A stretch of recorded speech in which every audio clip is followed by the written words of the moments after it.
initially about team news, any updates and injuries? Injuries, so Flynn Down's come off and is a bit doubtful for tomorrow, so it's not going to be a long one, but it's touch and go for tomorrow. Apart from that, Jan Bednarek is back in the squad. I think that was it, wasn't it? And yeah, we won our appeal with Cameldean, so Cameldean's in the squad, which is good news. That's great. Well, that ticks off my next question about you, so that makes it easy. Reflections on that game, obviously, must be a difficult defeat. And it seems to me that the start of the season has been quite difficult getting those points and getting those wins. What are some of the lessons you learned from that game? Yeah, so it wasn't difficult 2 games ago. We've lost 2 games in a row, but we had 10 points in the previous 4 games before that. So it's been a tough 2 games. I think we conceded too many goals is really obvious and really disappointing and really frustrating. All very different as well. But the last 2 games, it's been really skewed because we've conceded 2 goals really early on in both games, and that makes it really difficult. And we actually came back into the game really well the other night at 2-1, had a couple of chances, and then conceded a 3rd goal, which just made things even harder. And the 4th goal is just a mistake, and we're chasing the game, and we were actually on top at that point. So it's been tough. It's been a tough 2 games for sure, but I feel more excited about the group and about what we're doing. I feel more excited than ever. I feel more positive after the Leicester game than I did before it. No, I'm sure I'll get criticised for that. I'm sure I got criticised for saying I'm proud of the players, but I was, because we started so poorly. There was so much negative energy in the stadium, and I understand that. Like the 2 years or whatever it's been of battling here, staying up the year before, and then last year relegated, is people have been unhappy with their club and what they've seen. 3 managers in however long, and then we roll into town and we're trying to do something totally different, with a completely different expectation than just surviving and just staying up in the Premier League. And we're trying to build something with a predominantly group of young players that need help and need support and need something to lean back on and some foundations to really like build from, really. So to go 2-0 down in so quickly, and the amount of negativity it was there, which I'm not criticising, by the way, I understand, because I'm a football fan and I've been involved in the game all my life pretty much. But that's not easy, but they came through that and showed real courage and got back into the game, which moving forward gives me more hope than anything else. So like anything tactically I've seen, anything physically I've seen, the fact that they could get through that moment together. And then we could see the 3rd goal, and the guys still stuck at it. And the game was, in terms of chance and stuff, was really even. Like they had a couple in the last 10 minutes where we've made subs and it becomes tough, and a few guys playing their first game and all that stuff. And so that's why I can say what I can say, because I don't get overly emotional with results unless people are not trying. So Sunderland hurt because, not because people weren't trying, but the response to going 2 down was not good enough, but I think the group's come a long way even since then, really, after the transfer. We've had 4 days together, really, 4 full days since the transfer window's shut. And every day has been more competitive. Every day their understanding's better of what we want. We had a tough night the other night. It's football, it's life. It just comes off the back of a one at Sunderland, which was the worst one. So football is, social media, all that stuff is really extreme, isn't it? Like, fortunately for us, we can maintain some level of consistency, and I think consistency in the work we do, consistency in how we treat the players, the messages they get given, will help us overcome the last 2 results and get a positive one tomorrow. And it will help out settle everyone down, and also get rid of some of that negative energy. That's not going to change overnight. I said to the guy, everyone, when I came here, like, strap in a little bit. Didn't expect to have to strap in as much as we have over the last 2 games, but like, nothing's easy, is it? Nothing in football when you're trying to build something like this. And I understand it, because I've been criticised for 4 years of trying to do something in a certain way, which is why I found myself here. And the players just have to believe in it. And I spoke to a couple of players from my previous club recently, and watched a couple of the games, and they're just like, it's coming. They're sort of saying, we wish we could tell your players what's to come, to relax a little bit, because we've been involved in that process and we felt it and we understand it. And our players will feel that soon as well. We're just thinking a little bit too much. A bit of the energy around everything has affected things a little bit too much, and just got to trust each other and trust the work, and we'll be more than good. Is it in that way, I guess, in some way trying to breed patience in like fans? And yeah, but there's no patience in life, let alone football, is there? So it is. I'm also not going to make excuses. Like the Sunderland performance wasn't good enough. The Leicester result wasn't good enough. But I was also pleased with a lot of the performance. And again, people will think that's crazy. But when you know what you're looking for and when you can understand the message before the game, we started terribly, and that's on me to sort out because it's happened too many times at the start of games now and at the start of second half. So, as a group of staff, we talk about that. We had an issue like this at a previous club, and we sorted it, and we'll sort this one out to help the guys manage a game. But patience is so important, especially when we've been through the pain this club been through, and you're trying to do something very different. So there's been so much information for the players over the last 10 weeks or whatever it is. You then focus on one thing and a little bit something else gives way, and eventually you'll get to a point where nothing gets sacrificed. They'll just trust it, they'll feel it, it'll be instinctual, and then it'll be beautiful, I'm sure of that. Looking ahead, I guess, to this game against Ipswich, they've had a great run so far. It's very early days, obviously, in the season. What type of challenges do you expect from them? A number of their players have stood out, the likes of Conor Chapman being one of them. Yeah, it's been great, Yeah, it's been great. So they seem to have really found a good system that works for them. Yeah, Kieran's done a great job. They had a brilliant season last season. They are the opposite end of us in terms of time together, consistency in the starting line. We haven't started with the same team yet this season, so they are at the opposite end of that. They have momentum, they have belief in each other, and they understand their roles brilliantly and how they all operate within the team. So, and they achieved some success together last season, which helps hugely. So, yeah, I've been really impressed with them. Really methodical in their approach and how they tweak things for different opposition, and they've got a real way of doing things. And they've started really well. It's not a surprise to us, but we are at home and we need to bounce back. And I think any opposition we were playing tomorrow, it really doesn't matter. We have to bring the best version of ourselves on the pitch as much as we can, and make sure we stay really brave. We started the game with a bit of fear on Friday night, and wasn't helped by conceding an early goal. It took too long to find that again, to find a little bit of rhythm. And tomorrow night we need to start in the opposite way. Lovely, thank you. I think we know how difficult it is, and I agree with you about changing group of players. International window comes, no time on the training ground. You've got 3 international breaks to work through. Tuesday matches come in, no time. So when you call rightly for patience, when is a sensible time frame to make an opinion about where the team is? I don't know. There's not like a cut-off point, is there? I feel like once we can have a bit more of a settled 11 and some consistency in that,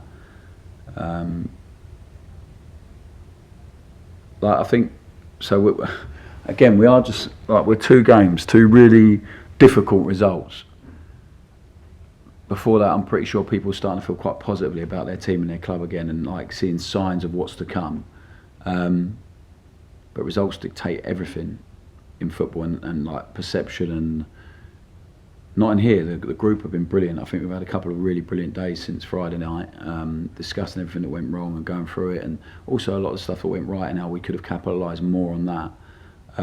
So in terms of time frame, I don't know.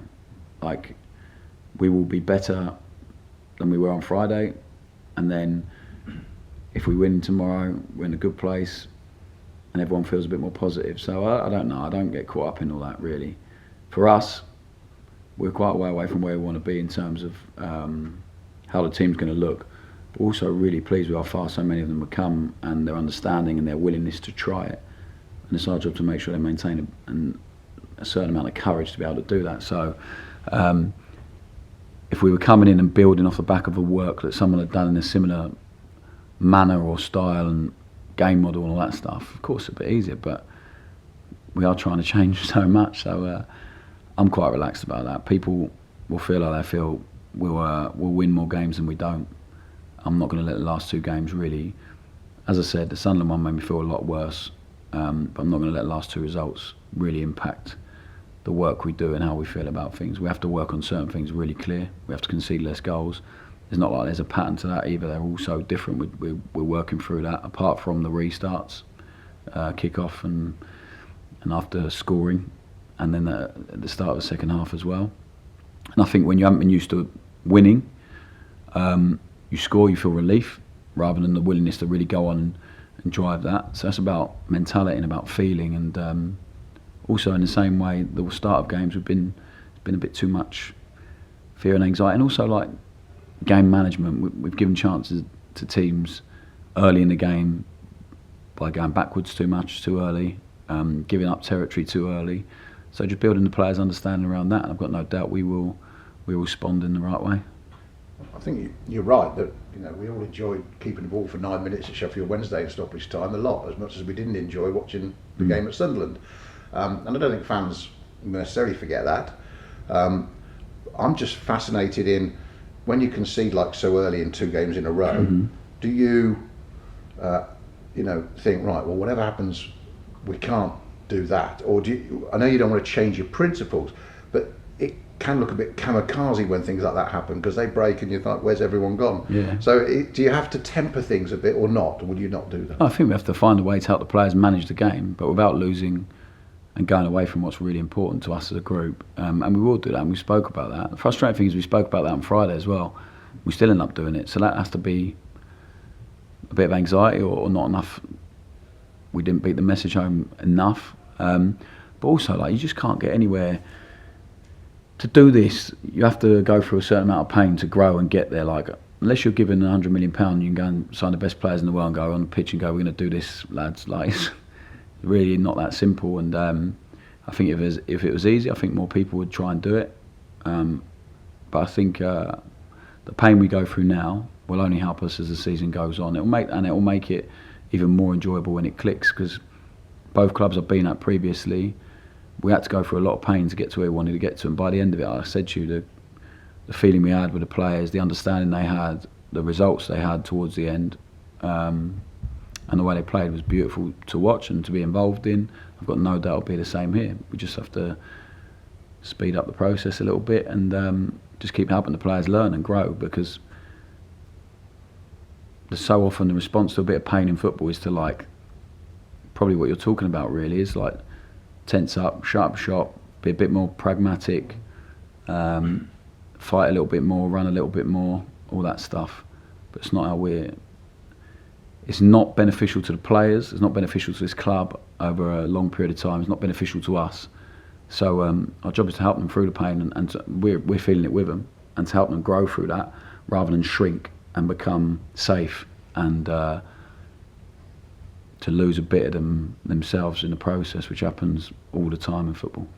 I remember a couple of weeks ago you felt the need to defend Gavin Bazunu after a couple of games, and yet I thought on Friday he made some great saves, but also there was a variety in his distribution that I hadn't necessarily always seen. I thought he had a really good game. How do you feel about where his game is? He was brilliant. He was absolutely brilliant. We've done his clips, and the way he used the ball, the way he distributed the ball was really fantastic. Decision making, and I think Gav's just gone with the attitude of it is what it is. He can't change the people's narrative and all that stuff. So there's no point in worrying about it. And in the same way that when we're keeping clean sheets at some point, and when he's playing really, really well, he just shouldn't get carried away with that narrative either, because at some point I'm pretty sure he'll get called one of the best goalkeepers in the league at this club, and it's our job to protect him more than we have done the last 2 games. But I admire his courage. We're going to need that. I admire his bravery in having the ball and his decision making. He's just a brilliant young man. It's our job to help him grow through this as well, because he'll be so much better for it. To play as a young goalkeeper in a team that finished bottom of the Premier League is not easy. To then come back from that is even tougher. And he's doing that slowly but surely. It's not his fault we concede the goals we have in the last 2 games. It's just so easy to blame the goalkeeper, isn't it? It's like when a striker scores 20 odd goals or whatever, it's so easy to just say he's brilliant, but I'm pretty sure the other players have quite a big part to play in that. Yeah. Just finally from me, what's Kieran McKenna done that's made Ipswich so consistent in a way, and also able to go from doing well in League One to doing well in the Championship, which isn't always easy? It's got to be more than just momentum. What, this season? Yeah, so they recruited incredibly well for League One last season. Had one of the best League One squads I've seen since I've been involved. just not to underestimate the work he did. You still need to do the work with the players, and he's gone in and galvanised the squad. It felt like that club was kind of just needed someone to come in and pick it up, and they got new ownership and all that stuff. So they built on that energy and the momentum. And then this season, it's just having a long period of time, well in football a long period of time, a year and a bit together, with the same messages, mostly the same people, and obviously added a bit of quality into the mix as well, and real clarity in what they're doing. And when you achieve a promotion together and success, you have everyone is pulling in the right direction. The energy is good. The feeling around them, I'm sure their supporters after last season is brilliant. So even if they have a setback in the next couple of weeks or whatever, I'm pretty sure they still feel positive about stuff. Is the opposite of what this club's felt in the last year, being really honest. And it's not a criticism of anyone. It's not a criticism of the supporters, of previous managers. It's just a fact. When you get relegated, there's some negativity that comes with that towards whoever it is. Ownership, the club, the people in it, in place, the manager, the players. But it just doesn't serve anyone really. So like, we go 2-0 down, the guy behind the dugout is screaming, red in the face. I understand it, but also it doesn't help your team, to the point where the players are feeling quite angry about it on the bench and they want to respond. But I just said, just relax, we score. He's then celebrating and enjoying the fact we're nearly back in the game. It's just the emotion of football, isn't it? And our job to make sure the players don't ride that roller coaster really. It's just not helpful. So we will do what we do, and at some point I'm confident we will have the same energy that Ipswich have probably got at the moment and are riding high with and using to play, and we will find a flow and a rhythm within the team where the lads just playing and enjoying it, and the team supporters are watching their team as they were two games ago. It wasn't perfect, but it was all rosy and nice because the results were good. But I'm more excited and more infused than ever after the Leicester game and what I saw and what I've seen since with the players, and I'm looking forward to them stepping over the white line tomorrow now. Thank you. Alfie, for touch that. Hi Ross. We don't exactly have much time on the grass in between Friday night and tomorrow, but what have you done to utilise? I know you've gone through the clips with the players and stuff like that. Yeah, so they've recovered well. We trained, so Saturday we went through everything Saturday morning. We've trained since. A couple of bits of information for tomorrow, obviously. A couple of tweaks we need to make. A couple of bits that are really important. Some individual stuff with certain players, some unit stuff with the others. So you just do everything you possibly can in the time allotted, and also that they can physically get away with, to try and make sure we go and perform tomorrow. So I'm really happy with the work we've done. It's now over to the guys, and we'll reinforce some messages tomorrow, but I'm really, really happy with the work we've done, and I'm convinced it will result in us being really positive tomorrow, really brave, and putting in a good performance. There's also a lot of focus on the outside, as you've already spoken about, the goals conceded and whatnot. You mentioned earlier that you think that they're different goals conceded. There's no real pattern of what's going wrong each individual time that you can just sort of stamp out.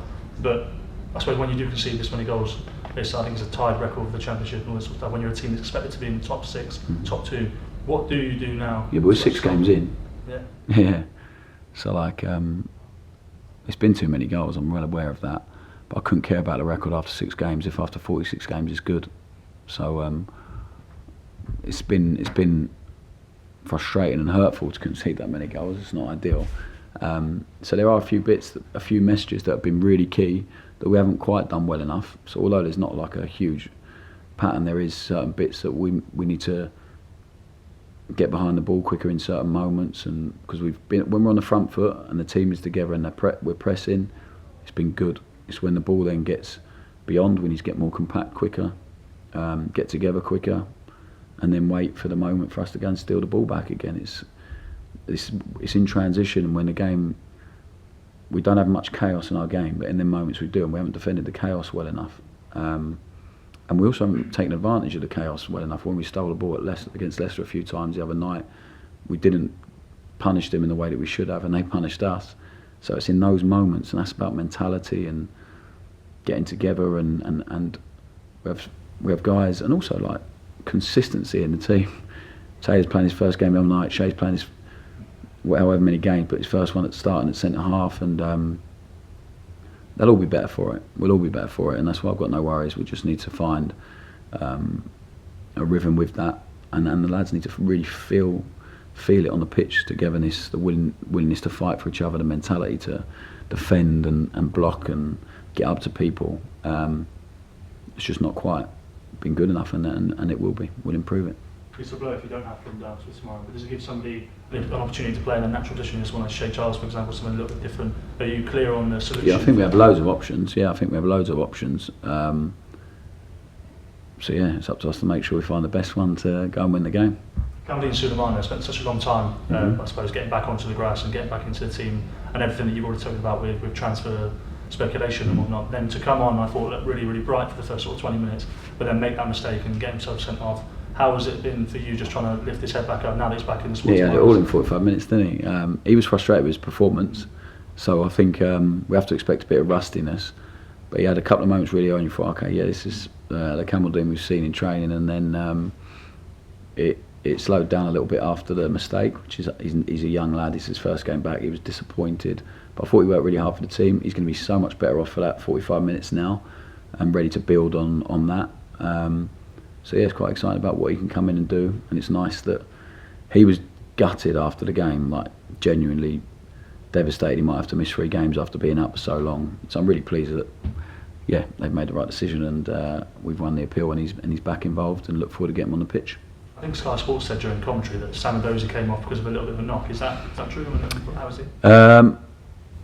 No, he was fine. I mean, he looked quite tired, but he's fine. He'll be more than good. He scored a really nice goal. It was just a game where we felt we would need Ryan's reliability and Camaldine's explosive speed to come on and try and impact something. Someone had to come off for that, and unfortunately for Sam, it was Sam. But he's going to be a really, really top player. He's learning as well. He's so young, and he's just going to keep getting better and better. And he's really willing to listen and learn. And there's stuff he feels and he agrees with us that he needs to improve on.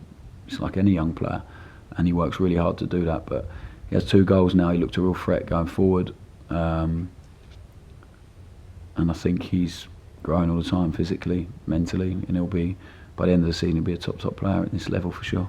Just finally for me, if I may, the club today announced a couple of appointments in the academy.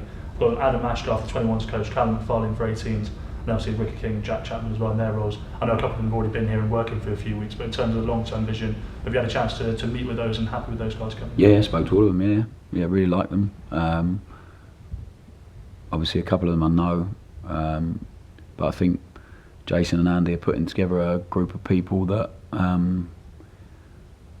will focus on the human being first, rather than just tactics and running, and they're going to get people in that really, and I don't know what we're not, I'm not saying that's what happened before, but I'm just, in terms of developing players and ready for us and to come in and play for us and play for this club in the way that it's going to go now, bringing good people in that really care about young players and care about the development players, and not in a rush just to climb up the rung, and to actually be the best in their job. Because like academy football, a lot of the time is people just desperate in a rush to get into the first team, and trust me, they should stay where they are for a bit longer. But I just think good people, the more good people you have, the club has a real clear purpose now about trying to identify and develop talent in a certain way, based on them as people first and character, and to maintain the courage to play this way when they get to the first team level, all the way through to the first team level. So the more good people you have, the purpose is strong, and then the process that Jason and Andy are bringing in now is really, really clear and really strong. And when you align all them 3, I think it can create something really, really, really brilliant. And that's the plan. So yeah, I think the club is slowly taking shape off the pitch. Now we need to start taking shape on the pitch.